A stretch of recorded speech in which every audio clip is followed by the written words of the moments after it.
ನಾನು ಡಿ.ಕೆ. ಶಿವಕುಮಾರ್ ಎಂಬ ಹೆಸರಿನಾದ ನಾನು. ನಮಸ್ಕಾರ ಸ್ನೇಹಿತರೆ. ಕರ್ನಾಟಕ ರಾಜಕೀಯದಲ್ಲಿ ದೊಡ್ಡ ಬದಲಾವಣೆಯಾಗಿದೆ. ರಾಜ್ಯದ 25ನೇ ಸಿಎಂ ಆಗಿ ಡಿ.ಕೆ.ಶಿ ಅವರು ಪ್ರಮಾಣ ವಚನ ಸ್ವೀಕರಿಸಿದ್ದಾರೆ. ಈ ಮೂಲಕ ಸದ್ಯಕ್ಕೆ ಶಾಂತಿ ನೆಲೆಸಿದೆ ಅನ್ಕೊಂಡಿದ್ರೆ ಅದು ನಿಮ್ಮ ತಪ್ಪು ಕಲ್ಪನೆ.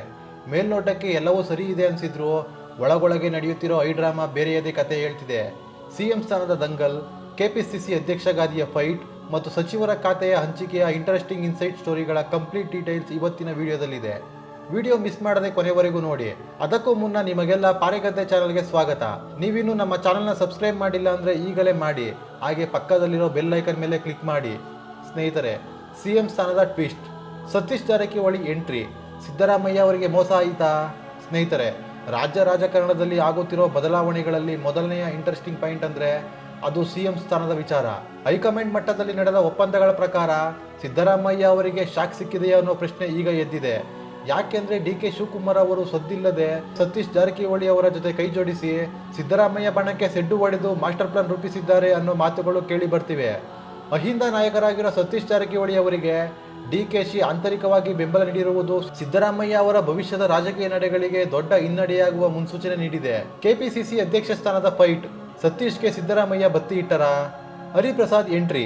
ಸ್ನೇಹಿತರೆ, ಡಿ.ಕೆ.ಶಿ ಮತ್ತು ಜಾರಕಿಹೊಳಿ ಜುಗಲ್ಬಂದಿಗೆ ಸಿದ್ದರಾಮಯ್ಯ ಅವರು ಸುಮ್ಮನೆ ಕೂರುತ್ತಾರಾ? ಚಾಣಾಕ್ಷ ರಾಜಕಾರಣಿ ಸಿದ್ದರಾಮಯ್ಯ ಇಲ್ಲಿ ತಂತ್ರ ಬದಲಾಯಿಸಿದ್ದಾರೆ. ಕೆಪಿಸಿಸಿ ಅಧ್ಯಕ್ಷ ಸ್ಥಾನದ ಮೇಲೆ ಕಣ್ಣಿಟ್ಟಿದ್ದ ಸತೀಶ್ ಜಾರಕಿಹೊಳಿ ಅವರಿಗೆ ಸಿದ್ದರಾಮಯ್ಯ ಬಣ ಬ್ರೇಕ್ ಹಾಕಿದೆ. ಹೌದು, ಸತೀಶ್ ಜಾರಕಿಹೊಳಿ ಅವರಿಗೆ ಸಿಗಬೇಕಿದ್ದ ಅವಕಾಶಕ್ಕೆ ಬತ್ತಿ ಇಟ್ಟು ಆ ಸ್ಥಾನಕ್ಕೆ ಹಿರಿಯ ನಾಯಕ ಬಿ.ಕೆ. ಹರಿಪ್ರಸಾದ್ ಅವರ ಹೆಸರನ್ನು ಮುನ್ನೆಲೆಗೆ ತರಲಾಗಿದೆ. ಬಿ.ಕೆ. ಹರಿಪ್ರಸಾದ್ ಅವರಿಗೆ ಹೈಕಮಾಂಡ್ ಮಟ್ಟದಲ್ಲಿ ಇರುವ ಹಿಡಿತವನ್ನು ಬಳಸಿ ಸತೀಶ್ ಜಾರಕಿಹೊಳಿ ಮತ್ತು ಡಿ.ಕೆ.ಶಿ ಜೋಡಿಗೆ ಕೌಂಟರ್ ಕೊಡಲು ಸಿದ್ದರಾಮಯ್ಯ ಈ ಗೇಮ್ ಪ್ಲಾನ್ ಮಾಡಿದ್ದಾರೆ ಎನ್ನಲಾಗಿದೆ. ಯಾರು ಯಾರಿಗೆ ಸಾಥ್ ಕೊಟ್ಟರು, ಯಾರು ಯಾರಿಗೆ ಬತ್ತಿ ಇಟ್ಟರು ಅನ್ನೋದು ಒಂದು ಕಡೆ ಆದರೆ, ಸಿಎಂ ಆಗಿರೋ ಡಿ.ಕೆ.ಶಿ ಅವರ ಮುಂದಿನ ಹಾದಿ ಹೇಗಿರಲಿದೆ ಅನ್ನೋದು ಹೆಚ್ಚು ಫೋಕಸ್ ಮಾಡಬೇಕಾದ ವಿಷಯ. ಬನ್ನಿ, ಹೊಸದಾಗಿ ಸಿಎಂ ಆಗಿರೋ ಡಿ.ಕೆ.ಶಿ ಅವರ ಮುಂದಿನ ಹಾದಿ ಹೇಗಿರಲಿದೆ, ಅವರ ಎದುರು ಇರುವ ಚಾಲೆಂಜ್ಗಳೇನು, ಅವರು ಘೋಷಿಸಿರುವ ಹೊಸ ಯೋಜನೆಗಳೇನು ಅನ್ನೋದನ್ನು ನೋಡೋಣ. ಡಿ.ಕೆ. ಶಿವಕುಮಾರ್ ಅವರಿಗೆ ಇರುವ ಅಗ್ನಿ ಪರೀಕ್ಷೆಗಳು ಮತ್ತು ಸವಾಲುಗಳು. ಸಿಎಂ ಸ್ಥಾನಕ್ಕಾಗಿ ಕಳೆದ 3 ವರ್ಷಗಳಿಂದ ಫೈಟ್ ಮಾಡಿ ಕೊನೆಗೂ ಸಿಎಂ ಸ್ಥಾನ ಏರಿರುವ ಕನಕಪುರದ ಬಂಡೆ ಡಿ.ಕೆ. ಶಿವಕುಮಾರ್ ಅವರಿಗೆ ಸವಾಲುಗಳ ಮಹಾಪುರವೇ ಇದೆ. ಪಕ್ಷದಲ್ಲಿ ಸಿದ್ದರಾಮಯ್ಯ ಬಣದ ಸಚಿವರು ಮತ್ತು ಶಾಸಕರನ್ನು ಒಟ್ಟಿಗೆ ಕರೆದುಕೊಂಡು ಹೋಗೋದು ಡಿ.ಕೆ.ಶಿ ಅವರಿಗೆ ಅಷ್ಟು ಸುಲಭವಲ್ಲ. ತಮ್ಮದೇ ಬಣದ ನಾಯಕರಿಗೆ ಮತ್ತು ಸತೀಶ್ ಜಾರಕಿಹೊಳಿ ಅವರಂತಹ ಪ್ರಭಾವಿಗಳಿಗೆ ಸೂಕ್ತ ಸ್ಥಾನಮಾನ ಕೊಟ್ಟಿಲ್ಲ ಅಂದ್ರೆ ಆಂತರಿಕ ಅಸಮಾಧಾನ ಸ್ಫೋಟವಾಗುವ ಭೀತಿ ಇದೆ. ಹೈಕಮಾಂಡ್ ನೀಡುವ ಟಾಸ್ಕ್ಗಳು ಮತ್ತು ರಾಜ್ಯದಲ್ಲಿ ಸರ್ಕಾರದ ವರ್ಚಸ್ಸನ್ನು ಕಾಪಾಡಿಕೊಳ್ಳುವ ಅನಿವಾರ್ಯತೆ ಡಿ.ಕೆ.ಶಿ ಮೇಲಿದೆ. ಇವು ಡಿ.ಕೆ.ಶಿ ಮುಂದಿರುವ ರಾಜಕೀಯ ಸವಾಲುಗಳು. ಲೋಕಭವನದ ಗಾಜಿನ ಮನೆಯಲ್ಲಿ ನಡೆದ ಭವ್ಯ ಕಾರ್ಯಕ್ರಮದಲ್ಲಿ ಡಿ.ಕೆ. ಶಿವಕುಮಾರ್ ಅವರು ಮುಖ್ಯಮಂತ್ರಿಯಾಗಿ ಪ್ರಮಾಣ ವಚನ ಸ್ವೀಕರಿಸಿದ್ದಾರೆ. ಅಜ್ಜಯ್ಯನ ಹೆಸರಿನಲ್ಲಿ ಪ್ರಮಾಣ ವಚನ ಸ್ವೀಕರಿಸಿದ ಡಿ.ಕೆ.ಶಿ ಮೊದಲ ಸಚಿವ ಸಂಪುಟ ಸಭೆಯಲ್ಲಿ 3 ಮಹತ್ವದ ನಿರ್ಧಾರಗಳನ್ನು ಕೈಗೊಂಡಿದ್ದಾರೆ. ಶಾಲಾ ಬಾಲಕರಿಗೂ ಉಚಿತ ಬಸ್ ವ್ಯವಸ್ಥೆಯನ್ನು ನೂತನ ಸಿಎಂ ಕಲ್ಪಿಸಿದ್ದಾರೆ. ಇದರ ಜೊತೆಗೆ ಡಿ.ಕೆ.ಶಿ ಘೋಷಿಸಿರುವ ಇತರ ಯೋಜನೆಗಳಂದ್ರೆ ಎ ಖಾತಾ ಮತ್ತು ಬಿ ಖಾತಾ ವರ್ಗಾವಣೆಯ ನಿರ್ಧಾರ.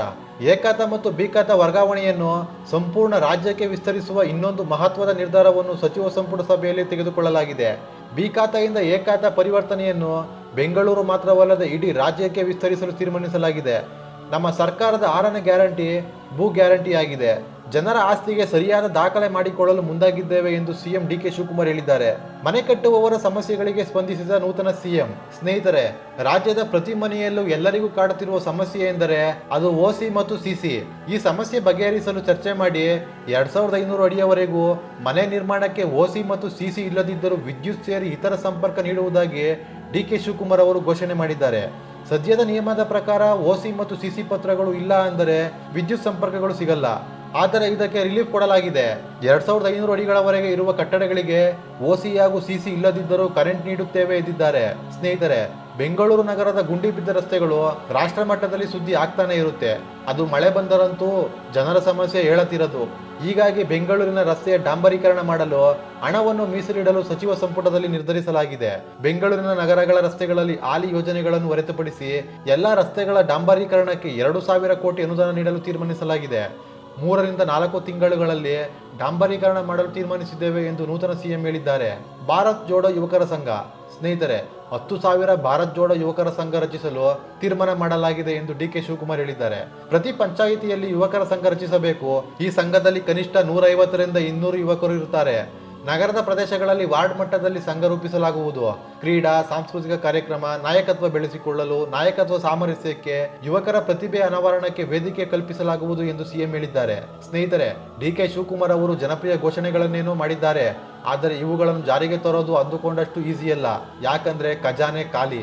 ಸರ್ಕಾರದ ಮೇಲೆ ಈಗಾಗಲೇ 5 ಉಚಿತ ಯೋಜನೆಗಳಿಂದ ಆರ್ಥಿಕ ಹೊರೆ ಹೆಚ್ಚಾಗಿದೆ. ಹೊಸ ಯೋಜನೆಗಳಿಗೆ ಹಣ ಹೊಂದಿಸುವುದು ದೊಡ್ಡ ಸವಾಲು. ಆಡಳಿತಾತ್ಮಕ ಅಡೆತಡೆಗಳು, ವಿರೋಧ ಪಕ್ಷಗಳ ಟೀಕೆ ಮತ್ತು ಅಧಿಕಾರಿಗಳ ಮಟ್ಟದಲ್ಲಿ ಯೋಜನೆಗಳನ್ನು ವೇಗವಾಗಿ ಅನುಷ್ಠಾನಕ್ಕೆ ತರಲು ಇರುವ ಕಾನೂನು ಕಟ್ಟುಪಾಡುಗಳು ಡಿಕೆಶಿಗೆ ತಲೆನೋವಾಗಿ ಪರಿಣಮಿಸಿದೆ. ಇದರ ಜೊತೆಗೆ ಸಿಎಂ ಡಿಕೆಶಿ ಸಂಪುಟ ಮುನ್ನಡೆಸಲು ಅನೇಕ ಸವಾಲುಗಳಿವೆ.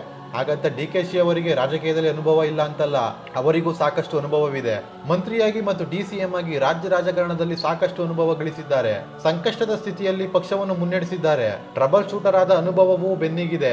ಇಷ್ಟೆಲ್ಲ ಅನುಭವಗಳು ಇದ್ದರೂ ಅವರಿಗೆ ಈ ಕ್ಷಣಕ್ಕೆ ಹಲವು ಸವಾಲುಗಳು ಸಾಕಷ್ಟಿವೆ. ಸದ್ಯ ರಾಜ್ಯ ರಾಜಕಾರಣದಲ್ಲಿ ಇರೋರಲ್ಲಿ ತುಂಬಾ ಹಿರಿಯ ಅನುಭವಿ ಶಾಸಕರೇ ಇದ್ದಾರೆ. ಅಲ್ಲದೆ ಸಚಿವ ಸಂಪುಟ ಆಕಾಂಕ್ಷಿಗಳು ಸಾಕಷ್ಟಿದ್ದಾರೆ. ಇಲ್ಲಿ ಡಿಕೆಶಿ ಅವರು ಜಾತಿ ಧರ್ಮ ಲಿಂಗಗಳ ಪ್ರಾತಿನಿಧ್ಯವನ್ನು ತಲೆಯಲ್ಲಿ ಇಟ್ಟುಕೊಳ್ಳಬೇಕಿದೆ. ಶಾಂತವಾಗಿ ಆಡಳಿತ ನಡೆಸಬೇಕಂದ್ರೆ ಸಿದ್ದರಾಮಯ್ಯ ಅವರ ಬಣವನ್ನು ಸಮಾಧಾನ ಪಡಿಸಬೇಕಿದೆ.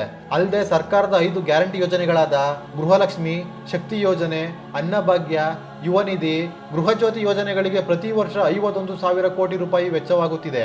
ಈ ಯೋಜನೆಗಳನ್ನು ನಿಲ್ಲಿಸದೆ ಹೊಸ ಕಾರ್ಯಕ್ರಮಗಳಿಗೂ ಹಣಕಾಸು ವ್ಯವಸ್ಥೆ ಮಾಡಿಕೊಳ್ಳಬೇಕು. ರಾಜ್ಯದ ಖಜಾನೆಯ ಮೇಲಿರುವ ಸಾಲದ ಹೊರೆ ಮಿತಿ ಮೀರದಂತೆ ನೋಡಿಕೊಳ್ಳಬೇಕು. ಮೇಕೆದಾಟು ಯೋಜನೆಯನ್ನು ಜಾರಿಗೆ ತರುವ ಶಪಥ ಮಾಡಿದ ಡಿಕೆ ಅದಕ್ಕಾಗಿ ಪಾದಯಾತ್ರೆಯನ್ನು ಹಮ್ಮಿಕೊಂಡಿದ್ದರು. ಈ ಯೋಜನೆಗೆ ತಮಿಳುನಾಡಿನ ವಿರೋಧವಿದ್ದರೆ ಅದನ್ನು ಎದುರಿಸಿ ಯೋಜನೆಯನ್ನು ಕಾರ್ಯರೂಪಕ್ಕೆ ತರುವ ಸವಾಲು ಡಿಕೆ ಶಿವಕುಮಾರ್ ಅವರ ಮುಂದೆ ಇದೆ. ಕಾವೇರಿ ನೀರು ಹಂಚಿಕೆಯ ವಿಚಾರದಲ್ಲಿ ತಮಿಳುನಾಡನ್ನು ಮನವೊಲಿಸುವುದು ಅಷ್ಟು ಈಸಿ ಇಲ್ಲ. ಇದೆಲ್ಲಕ್ಕಿಂತ ಕಷ್ಟ ಅಂದರೆ ಉತ್ತಮ ಆಡಳಿತವನ್ನು ರಾಜ್ಯದ ಜನರಿಗೆ ನೀಡಿ 2 ವರ್ಷದಲ್ಲಿ ಬರಲಿರುವ ರಾಜ್ಯದ ಚುನಾವಣೆಗೆ ಪಕ್ಷವನ್ನು ಬಲಿಷ್ಠವಾಗಿ ಒಗ್ಗಟ್ಟಾಗಿ ಉಳಿಸಿಕೊಳ್ಳುವುದು ಸವಾಲು. ಸಾಫ್ಟ್ ಹಿಂದುತ್ವದ ಬೆನ್ನೇರಿರುವ ಡಿಕೆಶಿ ಅವರಿಗೆ ಅಹಿಂದ ಮತಗಳನ್ನು ಉಳಿಸಿಕೊಳ್ಳುವ ಸವಾಲು ಇದೆ. ರಾಜ್ಯ ರಾಜಕಾರಣದಲ್ಲೇ ಸಕ್ರಿಯವಾಗಿ ಇರುತ್ತೇನೆ ಎಂದು ಹೇಳಿರುವ ಸಿದ್ದರಾಮಯ್ಯ ಅವರ ಬೆಂಬಲವನ್ನು ಇದಕ್ಕಾಗಿ ಸಕ್ರಿಯವಾಗಿ ಬಳಸಿಕೊಳ್ಳಬೇಕು. ಬೆಂಗಳೂರಿನ ಅಭಿವೃದ್ಧಿಗಾಗಿ ನಾನಾ ಯೋಜನೆಗಳು ಸಿಎಂ ತಲೆಯಲ್ಲಿವೆ. ಇವುಗಳೊಂದಿಗೆ ಅಭಿವೃದ್ಧಿ ಆಗಬೇಕಾಗಿರುವ ಕರ್ನಾಟಕದ ಇತರ ಪ್ರದೇಶಗಳತ್ತ ಕೂಡ ಕಣ್ಣು ಹಾಯಿಸಬೇಕು. ಮುಖ್ಯವಾಗಿ ಉತ್ತರ ಕರ್ನಾಟಕ ರಾಜ್ಯದಲ್ಲಿ ರಸ್ತೆ, ಕುಡಿಯುವ ನೀರಿನ ವ್ಯವಸ್ಥೆ ಸೇರಿದಂತೆ ಮೊದಲಾದ ಮೂಲ ಸೌಕರ್ಯಗಳನ್ನು ಒದಗಿಸಬೇಕು. ಹೀಗೆ ಅನೇಕ ಸವಾಲುಗಳು ರಾಜ್ಯದ 25ನೇ ಸಿಎಂ ಆಗಿರುವ ಡಿಕೆಶಿ ಅವರ ಮುಂದಿವೆ. ಆದರೆ ಸದ್ಯಕ್ಕೆ ಅವರ ಚಿತ್ತ ಸಚಿವರ ಖಾತೆ ಹಂಚಿಕೆಯ ಮೇಲಿದೆ. ಯಾರಿಗೆ ಯಾವ ಖಾತೆ ಸಿಗುತ್ತವೆ ಅನ್ನೋ ಚರ್ಚೆಗಳು ಹಾಗೂ ಕುತೂಹಲಗಳು ಎಲ್ಲರಲ್ಲಿವೆ. ಸಿಎಂ ಜೊತೆಗೆ 13 ಶಾಸಕರು ಪ್ರಮಾಣ ವಚನ ಸ್ವೀಕರಿಸಿದ್ದಾರೆ. ಆದರೆ ಯಾರಿಗೆ ಯಾವ ಖಾತೆ ಸಿಗಲಿದೆ ಅನ್ನೋದನ್ನು ಕಾದು ನೋಡಬೇಕು ಅಷ್ಟೇ. ಮೂಲಗಳ ಪ್ರಕಾರ ಪ್ರಭಾವಿ ಮತ್ತು ಸೀನಿಯರ್ ನಾಯಕರಿಗೆ ಗೃಹ ಇಲಾಖೆ, ಕಂದಾಯ ಮತ್ತು ಜಲಸಂಪನ್ಮೂಲದಂತಹ ಭಾರಿ ಖಾತೆಗಳನ್ನು ನೀಡಲು ಕಸರತ್ತು ನಡೆಯುತ್ತಿದೆ. ಇತ್ತ ಸಿದ್ದರಾಮಯ್ಯ ಮತ್ತು ಡಿಕೆ ಶಿವಕುಮಾರ್ ಅವರು ತಮ್ಮ ತಮ್ಮ ಬೆಂಬಲಿಗರಿಗೆ ಪ್ರಮುಖ ಖಾತೆಗಳನ್ನು ಕೊಡಿಸಲು ಹೈಕಮಾಂಡ್ ಮಟ್ಟದಲ್ಲಿ ತೀವ್ರ ಲಾಬಿ ನಡೆಸುತ್ತಿದ್ದಾರೆ. ಯಾರಿಗೆ ಯಾವ ಖಾತೆ ಸಿಗುತ್ತೆ ಅನ್ನೋದು ಅಧಿಕೃತ ಲಿಸ್ಟ್ ಬಂದ ಮೇಲಷ್ಟೇ ಪಕ್ಕಾ ಆಗಲಿದೆ. ಒಟ್ಟಿನಲ್ಲಿ ಕರ್ನಾಟಕ ಕಾಂಗ್ರೆಸ್ ರಾಜಕೀಯದಲ್ಲಿ ಒಳಗೊಳಗೆ ದೊಡ್ಡ ಬಿರುಗಾಳಿಯೇ ಎದ್ದಿದೆ. ಈ ಚದುರಂಗ ಆಟದಲ್ಲಿ ಕೊನೆಗೆ ಯಾರ ಕೈ ಮೇಲಾಗುತ್ತೆ ಅಂತ ಅನಿಸುತ್ತೆ? ಸಿದ್ದರಾಮಯ್ಯ ಅವರದ್ದ ಅಥವಾ ಡಿಕೆಶಿ ಜಾರಕಿಹೊಳಿ ಜೋಡಿಯದ್ದ? ನಿಮ್ಮ ಅಭಿಪ್ರಾಯಗಳನ್ನು ಕೆಳಗೆ ಕಮೆಂಟ್ ಮಾಡಿ ತಿಳಿಸಿ. ಈ ವಿಡಿಯೋ ನಿಮಗೆ ಇಷ್ಟವಾದರೆ ಲೈಕ್ ಮಾಡಿ, ನಿಮ್ಮ ಫ್ರೆಂಡ್ಸ್ ಜೊತೆ ಶೇರ್ ಮಾಡಿ ಮತ್ತು ನಮ್ಮ ಚಾನಲ್ಗೆ ತಪ್ಪದೇ ಸಬ್ಸ್ಕ್ರೈಬ್ ಆಗಿ. ಮುಂದಿನ ವಿಡಿಯೋದಲ್ಲಿ ಸಿಗೋಣ. ಧನ್ಯವಾದಗಳು. ಡಿಕೆ ಶಿವಕುಮಾರ್ ಎಂಬ ಹೆಸರಿನಾದ ನಾನು ಕಾನೂನು ಮೂಲಕ ಸ್ಥಾಪಿತವಾದ ಭಾರತದ ಸಂವಿಧಾನ ವಿಷಯದಲ್ಲಿ ನಿಜವಾದ ಶ್ರದ್ಧೆ ಮತ್ತು ನಿಷ್ಠೆಯನ್ನು ಹೊಂದಿರುತ್ತೇನೆಂದು ನಾನು ಭಾರತದ ಸಾರ್ವಭೌಮತ್ವವನ್ನು ಮತ್ತು ಅಖಂಡತೆಯನ್ನು ಎತ್ತಿ ಹಿಡಿಯುತ್ತೇನೆಂದು ಮತ್ತು ಕರ್ನಾಟಕ ರಾಜ್ಯದ ಮುಖ್ಯಮಂತ್ರಿಯಾಗಿ ನನ್ನ ಕರ್ತವ್ಯವನ್ನು ಶ್ರದ್ಧಾಪೂರ್ವಕವಾಗಿ ಮತ್ತು ಅಂತಃಕರಣಪೂರ್ವಕವಾಗಿ ನಿರ್ವಹಿಸುತ್ತೇನೆಂದು ಭಯ ಅಥವಾ ಪಕ್ಷಾತೀತವಲ್ಲದೆ ರಾಗ ದ್ವೇಷವಿಲ್ಲದೆ ಎಲ್ಲ ಬಗೆಯ ಜನರಿಗೆ ಸಂವಿಧಾನಕ್ಕೆ ಮತ್ತು ಕಾನೂನಿಗೆ ಅನುಸಾರವಾಗಿ ನ್ಯಾಯಯುತವಾಗಿ ಮಾಡುತ್ತೇನೆಂದು ನನ್ನ ಅಜ್ಜ ಗಂಗಾಧರಜ್ಜನ ಹೆಸರಿನಲ್ಲಿ ಪ್ರಮಾಣ ಮಾಡುತ್ತೇನೆ. ಶ್ರದ್ಧಾಪೂರ್ವಕವಾಗಿ ಪ್ರತಿಜ್ಞೆಯನ್ನು ಮಾಡುತ್ತೇನೆ. ಮಾನ್ಯ ಮುಖ್ಯಮಂತ್ರಿಗಳು ಈಗ ಪ್ರಮಾಣ ವಚನಕ್ಕೆ ಸಹಿ ಮಾಡಲಿದ್ದಾರೆ. ನಾನು ಡಿಕೆ ಶಿವಕುಮಾರ್ ಎಂಬ ಹೆಸರಾದ ನಾನು ಕರ್ನಾಟಕ ರಾಜ್ಯದ ಮುಖ್ಯಮಂತ್ರಿಯಾಗಿ ನನ್ನ ಪರ್ಯಾಲೋಚನೆಗೆ ತರಲಾಗುವ ಅಥವಾ ನನಗೆ ತಿಳಿಯದೆ ಬರುವ ಯಾವುದೇ ವಿಷಯವನ್ನು ರಾಜ್ಯದ ಮುಖ್ಯಮಂತ್ರಿಯಾಗಿ ನನ್ನ ಕರ್ತವ್ಯವನ್ನು ಮುಕ್ತ ನಿರ್ವಹಣೆ ಅಗತ್ಯವಾಗುವುದೆಂದು ಸಂದರ್ಭದಲ್ಲಿ ಅಲ್ಲದೆ ಅನಾತ್ಯ ಯಾರೇ ವ್ಯಕ್ತಿಗೆ ಅಥವಾ ವ್ಯಕ್ತಿಗಳಿಗೆ ಪ್ರತ್ಯೇಕವಾಗಿ ಅಥವಾ ಪರೋಕ್ಷವಾಗಿ